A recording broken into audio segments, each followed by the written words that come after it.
Terkadang sebagian orang terkecoh, yang berjenggot, yang bercingkrang, yang istrinya berjilbab lebar, itu sudah pasti di atas akidah ahli sunnah wal jamaah. Enggak, itu tidak mencerminkan. Iya, kalau kita katakan itu salah satu daripada sunnah-sunnah Nabi SAW, iya. Namun tidak menjadikan hanya dengan itu saja Anda sudah langsung memvonis fulan berada di atas manhaj yang lurus. Hanya gara-gara apa? Dia berjenggot. Enggak. Yahudi jenggotnya lebih panjang, jemaah. Yahudi yang membantai kaum muslimin di Palestina, jenggotnya lebih panjang. Apakah ahlu sunnah?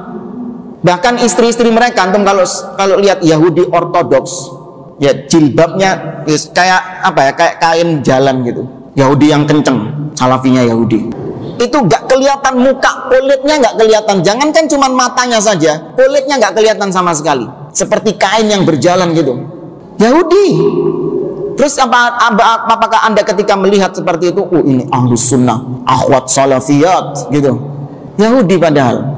Ya, ini kita bisa mengambil ibrah di sini bahwa memang ada orang-orang yang ingin memperburuk citra sunnah Nabi SAW, ya, dengan melakukan perbuatan-perbuatan yang merupakan akidahnya Khawarij, kelakuannya orang-orang Khawarij. Cuman kebanyakan orang gebiah uyah, dianggap itu sudah cerminan dari ahlu sunnah wal jamaah, cerminan dari dakwah salafiyah. Ya, ini memang resiko, ini memang fitnah yang melanda kita dan menyebabkan kita harus tetap tegar di atas sunnah. Karena memang menjalankan sunnah itu kaqabid alal jamrah, seperti seorang yang menggenggam bara api.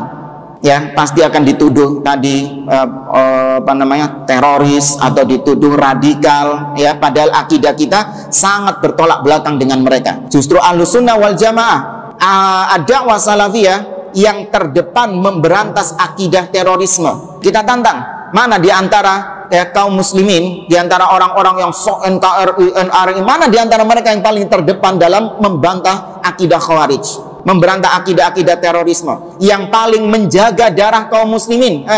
Siapa? Bukannya kita menyombongkan diri, enggak, kita menyombongkan manhaj kita, ya. Dan itu boleh, ya, kita tampakkan manhaj kita ini loh, manhaj salaf yang paling meredam tertumpahnya darah kaum muslimin. Demonstrasi haram bagi kita, kudeta, melengsarkan penguasa haram, tujuannya apa? Yaitu untuk meredam tertumpahnya darah kaum muslimin. Bahkan memvonis kafir secara individu itu juga tidak semudah membalikkan telapak tangan bagi Ahlussunnah wal Jamaah. Ada perincian-perincian yang sangat ketat, ada dhawabit, ada mawani' takfir. Ya, ada rincian-rinciannya, nggak serta-merta orang muslim yang melakukan kekufuran langsung diduding kafir individunya. Enggak.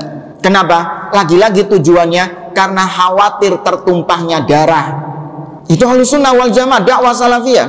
Ya, tapi itulah orang-orang mengatakan kita ini biang radikalisme, kita inilah teroris. Ya, sekali lagi mereka ini timbul dari kejahilan mereka. Ya, timbul dari kebodohan mereka tentang manhaj yang hak ini. Sudah dijelaskan, kita justru lihat kitab-kitab para ulama kita membantah teroris-teroris. Bahkan ya, ulama kita yang diundang oleh negeri ini untuk menceramai, meluruskan terpidana-terpidana teroris yang ada di penjara. Syekh siapa? Syekh siapa yang sering diundang sama Badan Nasional Penanggulangan Terorisme? Syekh Ali Hasan Al-Halabi. Ya, Syekh Ali Hasan Al-Halabi, ulama Ahlussunnah wal Jamaah di atas manhaj salaf, ya, dipercaya untuk membantah teroris-teroris yang terpapar virus Khawarij di penjara-penjara, menandakan bahwa dakwah kita yang paling terdepan memberantas hal itu.